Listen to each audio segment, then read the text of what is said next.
Good mythical afternoon. This is Mr. Ayala with part 2 of Chapter 15's vlogs, The Nation Breaks Apart. As always, please make sure to be writing down your notes. And at the end of this, in your correct period discussion board, please make sure that you write the answer to the vlog questions, you write complete sentences, and do not copy and paste, because that's a great way to get a 0. That would just be silly. As always, sit back, relax, review this as many times as needed. It's here to help you guys. This is the election of 1860. We're still talking about the nation breaking apart and some of the causes that have occurred. Things like, from a very quick review of the last vlog, we have things like Dred Scott v. Sanford, the Red Harper's Ferry, Bleeding Kansas, Compromise of 1850, Kansas-Nebraska Act, the rise of the Republican Party, James Buchanan, sectionalism. All of these things are things that were reviewed in the last vlog. We're going to talk a little bit about more of it here, and then at the very end of this, there will be the vlog question for you to write and type on. Alright, so we're going to start with the beginning of the split in the Democratic platform. And we also get a third, another political party called the Constitutional Unionists. The Democratic Party splits into North and South versions. Please just ignore that little pop-up. It's just a weird little thing about comic books. Anyway, so split in the Democratic platform. You get the Northern Democrats by having Stephen A. Douglas. The Southern Democrats have Breckinridge. Northern Democrats believe in popular sovereignty. Southern Democrats are like slavery. Hooray. Constitutional Unionists under Bell was just like, please, let's just not fall apart. We are one country. And Lincoln, who is an abolitionist and does not want the slavery to spread. So what happens? The nation becomes tired of compromise and elects Lincoln as president without any Southern support. No Southern state electoral college votes go to Lincoln. He wins every single one of the northern states, the border states, places like Kentucky, Tennessee, Maryland. Half of them go to Douglas, and some go to Bell. While the South almost all goes Breckinridge, which means that the only person who got the majority electoral votes would be Lincoln. So he wins the presidency without Southern support, and this makes the South really irritated. So irritated, the Southern states threaten to secede, and they actually leave this time. And of course, who's the first person who always threatens to secede?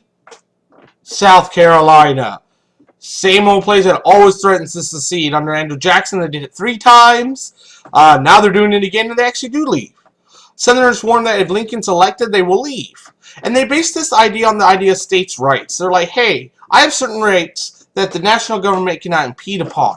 And that includes that if this union is voluntary to join, it should be voluntary to leave. Also, they believe that Lincoln would automatically outlaw slavery, even though he did not state that. He did state that he does not like slavery and he wants to stop it from expanding. But he's also stated during the Lincoln and Douglas debates that he'll do whatever it takes to keep the Union together. If he has to make all states free, he will too. If he has to make all states slave, he would.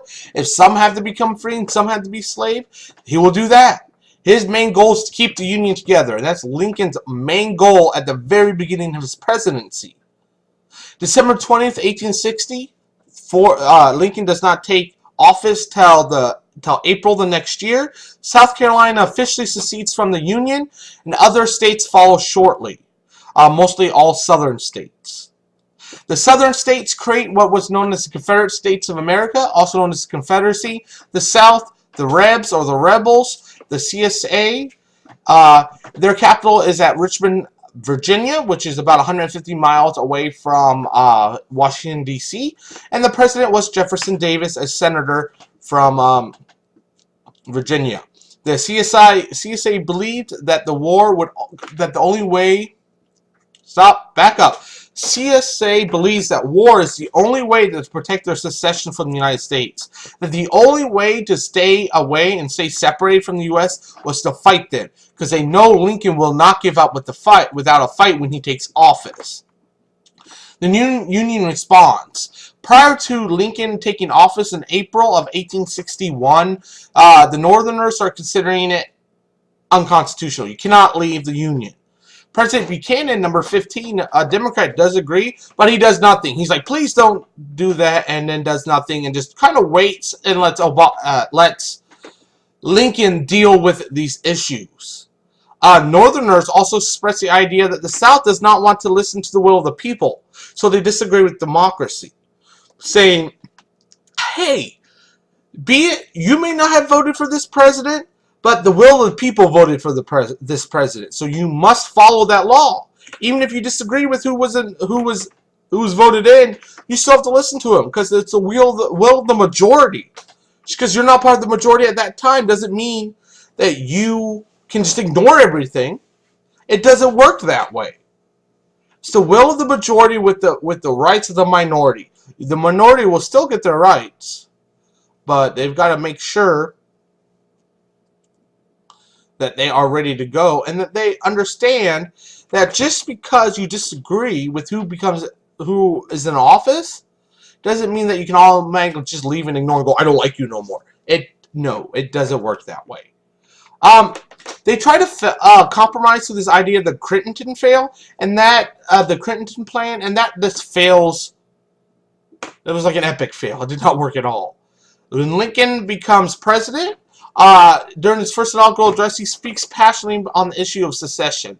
He talks about, we should not be enemies but friends, and that we should all, and it's a great, great, great speech, and we'll go a little bit more over this in class because I don't have the whole thing memorized.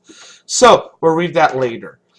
Lincoln also did not want to invade the South, but he is the executive. His job is to protect federal property and protect the Union being together.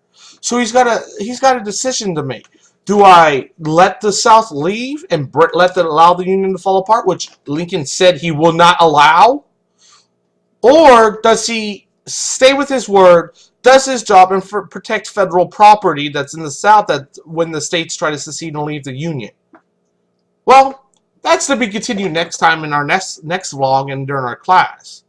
Your question down in the discussion board today is, what do you personally think was the major reason that the South left? Was it the social differences? Was it the economic differences? Was it Dred v. Scott? Was it Lincoln? By the way, slavery is not the issue that we're talking about just yet. That was more of a social issue. So please make sure that you back up your reasoning with an explanation. You can't be, I just believe this, period. Give me an explanation. Write about it. Make sure you write down these vlogs and be prepared for a pop quiz that may appear if this is not completed on time. And as always, don't forget to be awesome.